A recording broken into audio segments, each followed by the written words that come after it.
Hi అండి, అందరికీ యేసుక్రీస్తు నామం పేరిట ఈ కార్యక్రమానికి ఆహ్వానిస్తూ ఉన్నాను. ఈ వారం కూడా నేను మీ దగ్గరికి ఒక ఇంపార్టెంట్ టాపిక్ని తీసుకొచ్చాను. దయచేసి శ్రద్ధగా ఆలకించవలసిందిగా కోరుతున్నాను. అయితే టాపిక్ ఏంటంటే ఆత్మ ఫలాలు గొప్పయా, ఆత్మ వరాలు గొప్పయా, ఆత్మ వరాలేంటి, ఆత్మ ఫలాలేంటి అనేది క్లుప్తంగా చూద్దాం. అయితే చూడండి, ఇందులో ఇక్కడ చూసినట్లయితే ఆత్మ ఫలాలు 9 రాశారు, ఆత్మ వరాలు కూడా 9 రాశారు. సో ముందుగా ఆత్మ ఫలాలు ఏమని చెప్తున్నారంటే, ఆత్మ ఫలాలు ఏంటండి? ప్రేమ, సంతోషము, సమాధానము, దీర్ఘశాంతము, దయాళుత్వము, మంచితనము, విశ్వాసము, సాత్వికము, ఆశానిగ్రహము. ఇవన్నీ కూడా చూస్తే ఆత్మ ఫలాలు. ఆత్మ వరాలేంటి?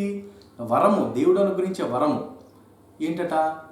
చూడండి, చూస్తే బుద్ధివాక్యం ఒకటి, జ్ఞానవాక్యము, విశ్వాసము, స్వస్థపరచు శక్తి, అద్భుత కార్యములు చేయు శక్తి, ప్రవచించు శక్తి, తర్వాత ఆత్మల వివేచన వరము, భాషల్లో మాట్లాడడము, భాషలకు అర్థాలు చెప్పడం. సో ఇవి 9 ఉన్నాయి. అయితే రెండిట్లో ఏది ప్రాముఖ్యమైంది? ముందుగా ఏది వస్తుంది? ముందు ఆత్మ ఫలాలు వచ్చిన తర్వాత ఆత్మ వరాలు అనేవి మనలో కనిపిస్తాయా, లేకపోతే ఆత్మ వరాలు వచ్చిన తర్వాత ఆత్మ ఫలాలు కనిపిస్తాయా? అంతేకాదు, రెండోది ఏంటంటే రెండిట్లో ఏది ప్రాముఖ్యము, దేవుడు ఏది ప్రాముఖ్యంగా చూస్తున్నాడు? చూడండి, మనం ఒక కాలేజీలో కనుక ఇక్కడ జాయిన్ అయినప్పుడు చదువుకోవడానికి కానీ ప్రైమరీ రెస్పాన్సిబిలిటీ అనేది ఒకటి ఉంటుంది, సెకండరీ రెస్పాన్సిబిలిటీ అనేది ఇంకోటి ఉంటుంది. సో మనం ఉద్యోగంలో జాయిన్ అయ్యామనుకున్నా, ఫర్ ఎగ్జాంపుల్ ఉద్యోగంలో జాయిన్ అయ్యామనుకోండి, మన ప్రైమరీ రెస్పాన్సిబిలిటీ ఏంటంటే ఫండమెంటల్గా ఎందుకు జాయిన్ అయ్యాము? పని చేయడం ద్వారా మనము కంపెనీకి లాభాలని తీసుకురావడం, ఆ కంపెనీ ఏదైతే టార్గెట్స్ ఉన్నాయో అవి రీచ్ కావాలి, అది ప్రైమరీ రెస్పాన్సిబిలిటీ. కంపెనీలో ఏమేమి ప్రోగ్రామ్స్ జరుగుతున్నాయి అడిషనల్గా, ఒకళ్ళనొకళ్ళు సహాయం చేసుకుంటాం కానీ, ఒకళ్ళనొకళ్ళు బలపరచుకోవడం కానివ్వండి, ఒకళ్ళనొకళ్ళు ఆదుకోవడం కానివ్వండి, ఎంకరేజ్ చేసుకోవడం కానివ్వండి, అవన్నీ సెకండరీ. కానీ ప్రైమరీగా రెస్పాన్సిబిలిటీ ఏంటంటే మనం ప్రైమరీ ఏంటంటే వర్క్ చేయాలి. ఆ వర్క్ చేయకపోతే ఆ కంపెనీలో మనల్ని ఉంచరు, అది ప్రైమరీ థింగ్. సో సిమిలర్లీ దేవుడు మనల్ని భూమి మీద సృష్టించింది కారణం ఏంటంటే ఆత్మ ఫలాలు ఫలిస్తామని. కానీ ఈ రోజున మనిషి ఆత్మ ఫలాల్ని పక్కన పెట్టేశాడు. ఎందుకంటే చూడండి, ఎక్కువగా జనరల్గా ఎలా ఆలోచిస్తారంటే సమృద్ధిలో నేను ఉండాలి, అధికంగా వెళ్ళాలి, ఎక్కువ డబ్బు సంపాదించాలి, ఇలాంటి ఆలోచనలు మనిషి కలిగి ఉంటాడు. చూడండి, దేవుడికి ఆల్రెడీ తెలుసండి, మనిషి అనేవాడిని దేవుడు శక్తి సంపన్నుడిగా చేశాడు, జ్ఞానవంతుడిగా చేశాడు. తప్పక మనిషి అనాది కాలంలోనే బబులోను మహాసామ్రాజ్యాన్ని నిర్మించారు, ఇంకా ఎన్నో గొప్ప గొప్ప పట్టణాలు నిర్మించారు మనుషులు. స్టార్టింగ్లోనే ఎన్నో గొప్ప గొప్పవి కట్టడాలు నిర్మించారు. దేవుడికి ఆల్రెడీ తెలుసు మనిషి నాలెడ్జ్ లెవెల్లో ఇంక్రీజ్ అవుతాడు అని దేవుడికి ఆల్రెడీ తెలుసు, ఇంక్రీజ్ అవ్వాలనే దేవుడు చేశారు.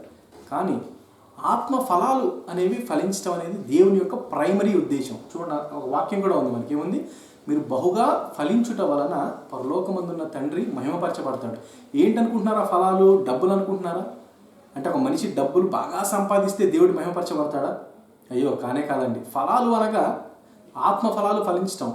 ప్రభువైన యేసుక్రీస్తు కూడా చెప్తారు, ఎవరైతే ఫలించకపోతే ఆ చెట్టుని నరికివేస్తాము అన్నట్టు చెప్తారు, అది కాల్చివేయబడుతుంది తుదకు అగ్నిలో అని చెప్తారు. దేని గురించి చెప్తున్నారు?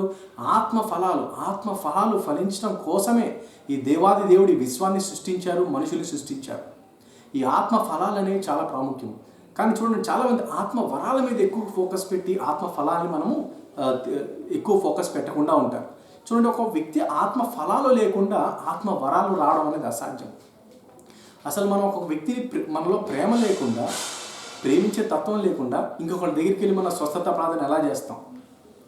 సో మనకి చూడండి, ఇప్పుడు ఆత్మ ఫలాలనే ముందు వస్తాయి, దానికి అడిటివ్గా ఒక కాంప్లిమెంట్గా ఆత్మ వరాలనే మనము ఆత్మదేవుడు మనకి అనుగ్రహిస్తాడు. ఒక్కొక్కరికి ఒక్కొక్క వరాన్ని అనుగ్రహించడం జరుగుతుంది. చూడండి, ఇక్కడ జ్ఞాపకం పెట్టుకోవాల్సింది ఏంటంటే, తీర్పు దినాన ప్రభువైన యేసుక్రీస్తు ఒక సందర్భాన్ని చెప్తారు. మత్తయి సువార్త 7వ అధ్యాయము 22వ వచనంలో ఏమని ఉంటుందంటే, తీర్పు జరిగే రోజట అనేక మంది వచ్చి, ప్రభువా నేను నీ నామమున స్వస్థపరచలేదా? నీ నామమున మేము అద్భుతములు చేయలేదా? నీ నామమున మేము దయ్యములను వెళ్ళగొట్టలేదా? మీ నామమున ఎన్ని చేశాం ప్రభువా? నీ నామమున మేము భాషల్లో మాట్లాడాం, నీ నామమున మేము భాషలకు అర్థాలు చెప్పాం, నీ నామమున మేము ఎన్నో జ్ఞాన వచనాలు పలికాం, నీ నామమున ఎన్నో చేశాం, అదే మమ్మల్ని స్వీకరించావు ప్రభు అంటే ప్రభు ఏమంటారండి? అక్రమము చేయువారులారా నా యుద్ధ నుండి పొండి అంటాడు. ఎంత దారుణం అది చెప్పండి. ఇప్పుడు యేసుక్రీస్తు నామం పేరిట దయ్యాలను వెళ్ళగొట్టిన వారు, యేసుక్రీస్తు నామం పేరిట స్వస్థపరిచిన వారు, ప్రవచించిన వారు ఈ భూమి మీద ఎవరున్నారు చెప్పండి. చూడండి, సృష్టి స్టార్టింగ్ నుంచి తీసుకోండి, అన్ని జనరేషన్స్ని తీసుకోండి, అన్ని మతాలను తీసుకోండి. ఇప్పుడు ఈ వచనము ఎవరికి అప్లై అవుతుందో ఒకసారి మీరు ఆలోచించాల్సిందిగా కోరుతున్నాను సహోదరి సహోదరుడా. ఈ వచనం ఎవరికి అప్లై అవుతుందో చెప్పండి. 700 మిలియన్ పీపుల్, 750 మిలియన్ ఒకవేళ కనుక ప్రపంచ జనాభా అయినట్లయితే అనేక మతాలు ఉన్నాయి. ఈ వచనము ప్రభువైన యేసుక్రీస్తు వారు చెప్పిన వచనము ఎవరికి వర్తిస్తుంది? అది అక్షరాల క్రైస్తవులకి కాదంటారా? ఈ భూమి మీద యేసుక్రీస్తు నామపేట దయ్యాలను వెళ్ళగొట్టేది ఎవరు? ప్రవచించేది ఎవరు? అద్భుతాలు చేసేది ఎవరు? యేసుక్రీస్తు నామపేట క్రైస్తవులే కదా. మరి అదేంటి, మరి వీళ్ళు మార్మన్స్ పొందలేదా? చూడండి, యేసుక్రీస్తు నామం పేరిట అద్భుతాలు చేసేవాళ్ళు ముందు యేసుక్రీస్తు నామం పేరిట బాప్తిజం తీసుకునే ఉంటారు కదా. ఇప్పుడు ఎవరైతే సేవకులని చెప్తున్నారో వాళ్ళు యేసుక్రీస్తు నామంలో బాప్తిజం తీసుకొని ఉంటారు, యేసుక్రీస్తు నామంలో రక్షణ పొందామనుకొని ఉంటారు కదా. మరి ప్రభువు తృణీకరిస్తున్నాడే. కారణం ఏంటంటే సహోదరి సహోదరుడా, ఆత్మ ఫలాలు మనం ఖచ్చితంగా ఫలించాలి. ఇక్కడ చూడండి, నేను పర్ఫెక్షన్ గురించి మాట్లాడడం లేదు. చూడండి, ఒకవేళ దేవుడు కనుక ప్రతి మానవుడు కంప్లీట్ పర్ఫెక్ట్గా 100% పర్ఫెక్ట్గా ఉంటేనే నా రాజ్యానికి నేను స్వీకరిస్తాను ఉన్నట్లయితే అసలు మనం ఎవరూ కూడా రక్షించబడటానికి ఆస్కారం లేదు. ఎందుకంటే మనం మట్టివాడు కాబట్టి, మనం మట్టివారం కాబట్టి సంపూర్ణమైనటువంటి స్థితిలో ఏ మనిషి కూడా ఉండలేడు, ఒక దేవుడు తప్ప. అలాగని చెప్పి దేవుడు ఏమంటున్నాడు?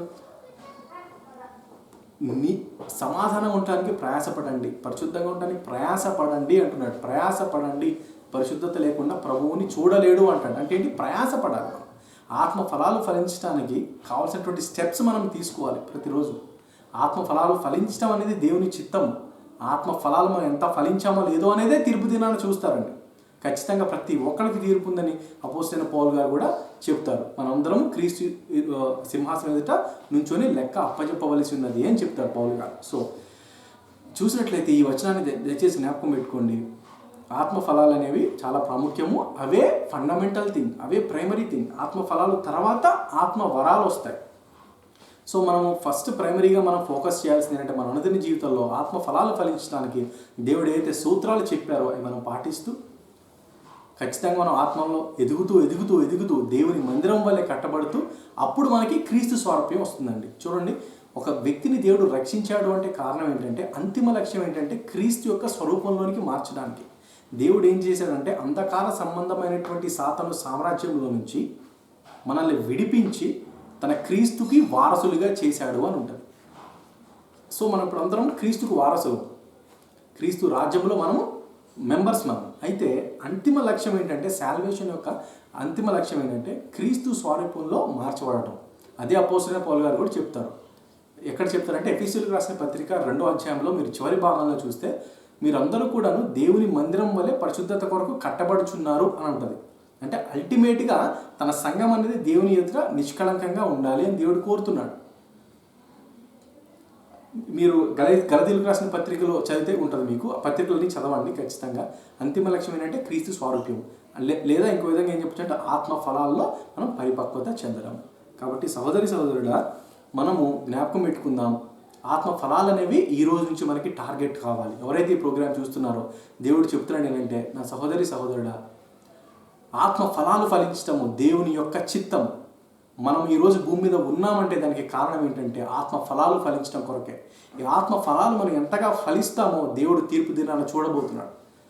మనం చేసినటువంటి కార్యములను బట్టి దేవుడు మనకి ఏమంటారు దాన్ని రివార్డ్స్ కూడా దేవుడు ఇవ్వబోతున్నాడు అని చెప్పి ప్రకటన గ్రంథంలో 22వ అధ్యాయం 12వ వచనాలు కూడా ఉంది.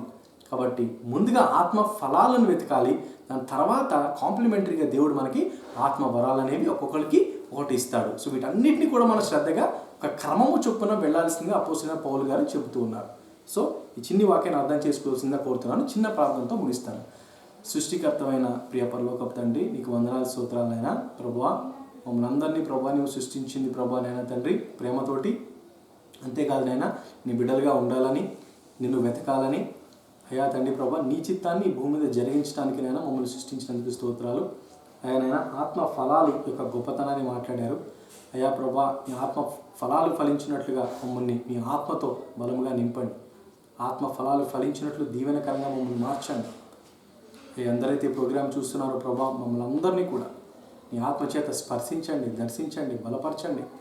ఆత్మ ఫలాలు ఫలించినట్లు మమ్మల్ని దీవించండి. అపవాది యొక్క కుతంత్రములను, అపవాది యొక్క తండ్రి అపవాది యొక్క శోధల నుంచి మమ్మల్ని అందరినీ విడిపించి నీ కొరకు గొప్పగా ఆత్మ ఫలాలు ఫలించి నీ చిత్తాన్ని నెరవేర్చి సంతోషము, సమాధానంతో, దీర్ఘశాంతంతో, దయాళత్వంతో, మంచితనంతో, ఆశానిగ్రహంతో వర్ధిల్లునట్లు అయ్యా నీ కృపకి మమ్మల్ని అందరినీ అప్పచెప్పుకుంటూ నీ దీవెనతో అయ్యా మెండుగా మమ్మల్ని అందరినీ నింపమని ప్రార్థిస్తూ నీవే మహిమ తెచ్చుకోమని యేసు నామమున ప్రార్థన అడుగుచున్నాం తండ్రి.